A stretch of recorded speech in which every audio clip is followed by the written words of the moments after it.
Russia Ukraine യുദ്ധഭൂമിയിൽ സമീപകാലത്തായി ഏറ്റവും കൂടുതൽ ചർച്ച ചെയ്യപ്പെടുന്ന പേരാണ് ഒറഷ്നിക്. റഷ്യയുടെ സൈനിക കരുത്തിന്റെയും സാങ്കേതിക മേധാവിത്വത്തിന്റെയും പുതിയ അടയാളമായി വിശേഷിപ്പിക്കപ്പെടുന്ന ഈ മധ്യദൂര ബാലിസ്റ്റിക് മിസൈൽ നാറ്റോ സഖ്യരാജ്യങ്ങളെയും പാശ്ചാത്യ ശക്തികളെയും ഒരുപോലെ ആശങ്കയിലാഴ്ത്തിയിരിക്കുകയാണ്. റഷ്യൻ ഭാഷയിൽ ഹേസൽനട്ട് ചെടി എന്നർത്ഥം വരുന്ന ഒറഷ്നിക് ആധുനിക യുദ്ധതന്ത്രങ്ങളെ മാറ്റിമറിക്കാൻ ശേഷിയുള്ള റഷ്യയുടെ അതീവ മാരകമായ ഒരു മധ്യദൂര ബാലിസ്റ്റിക് മിസൈലാണ്. 3500 മുതൽ 5470 കിലോമീറ്റർ വരെ ദൂരപരിധിയുള്ള ഈ മിസൈൽ ശബ്ദത്തേക്കാൾ 10 ഇരട്ടി വേഗതയിൽ സഞ്ചരിക്കാൻ കഴിവുള്ള ഒരു ഹൈപ്പർസോണിക് ആയുധമാണ്.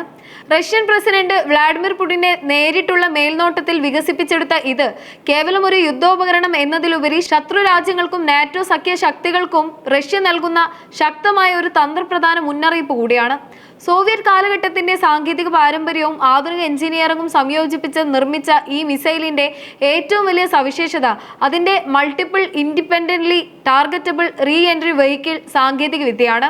ഇതിലൂടെ ഒരൊറ്റ മിസൈൽ വിക്ഷേപണത്തിലൂടെ ഏകദേശം 36 ലക്ഷ്യസ്ഥാനങ്ങളെ വരെ ഒരേ സമയം തകർക്കാൻ ഒറഷ്നിക്ക് സാധിക്കും.